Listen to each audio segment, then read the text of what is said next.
রাস্তা থেকে কুড়িয়ে নেওয়া প্লাস্টিকের বোতল দিয়ে সুন্দর ও পরিবেশ বান্ধব বাড়ি তৈরি করে ব্যাপক সাড়া ফেলেছেন আব্দুল হাকিম খান। পেশায় অটো চালক হাকিম জানান, তিনি ইউটিউবে ভিডিও দেখে এমন বাড়ি তৈরির চিন্তা শুরু করেছিলেন।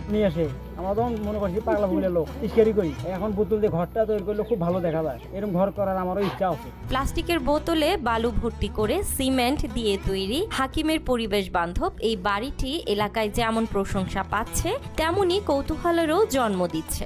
আমি ইউটিউবে দেখছি এই বোতল বাড়ি, আমার মামা শ্বশুর আছে রংপুর হারাগাছ, উনিও বোতলে বাসা করছে। বাসা করার পরে ওনার বাসায় আমি দাওয়াত খেতে গেছি, দাওয়াত খাওয়ার পরে ওনার বাসা দেখছি, দেখার পরে উনি বললাম যে মামা এরকম বাসা আমার একটা বানিয়ে দেন। উনি বললো যে মামা তুমি এটা পারবে না। মামা বললাম যে আমি আসলে পারবো, যদি পারো তাহলে আমি বানাই দিয়ে দেবো। হাকিম খান জানান, তিনি বিভিন্ন জায়গা থেকে খালি বোতল সংগ্রহ করে রাজমিস্ত্রির সাহায্যে এই বাড়িটি তৈরি করেছেন।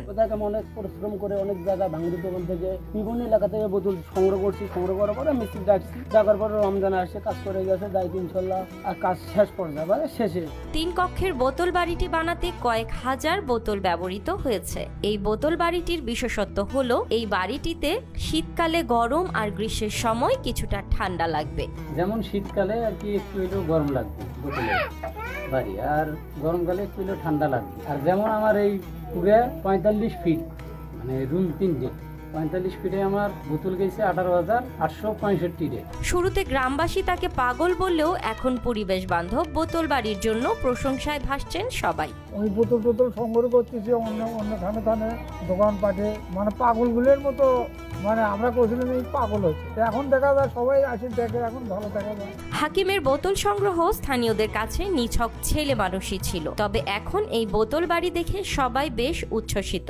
কুড়িয়ে নিয়ে এসে আমরা মনে করছি লেখা পাবা না, এখন যে ঘর দিচ্ছে দেখি এখন নিজেরও খুশি, বলে হোক না হয় নাম হবে বলে আমার ভাষতে এটা করছি।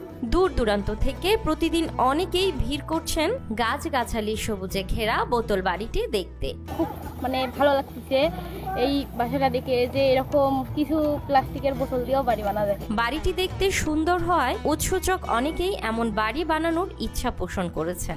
আবার শুনছি বোতল দিয়ে বাড়ি হচ্ছে, সেই কামারপাড়া থেকে বাড়ি দেখার জন্য আমি আসছি। সুন্দর বাড়ি হচ্ছে, এরকম বাড়ি আমারও করার ইচ্ছা আছে, আল্লাহ বলতে ঘুরবে। দৃষ্টিনন্দন এই বোতল বাড়িটি এখন শুধু গাইবান্ধা জেলার সুন্দরগঞ্জের পশ্চিম ছাপরহাটিতে নয়, দেশের সবার কাছে প্রশংসনীয়। আমি এই কাজে আমার নিজের অভিজ্ঞতা, আমি তো তাতে দেখতেছি এদের চেয়ে এটা হাড়ি বেশি এবং একটা দেখার সৌন্দর্য পারে। এদের চেয়ে খরচ অনেক কম, আমি নিজে করছি, আমি নিজে জানি এদের চেয়ে এটা কিছুই ভালো দেবে, এটা আমার বিশ্বাস এবং আমি নিজেও করতে দেখছি অনেক ভালো।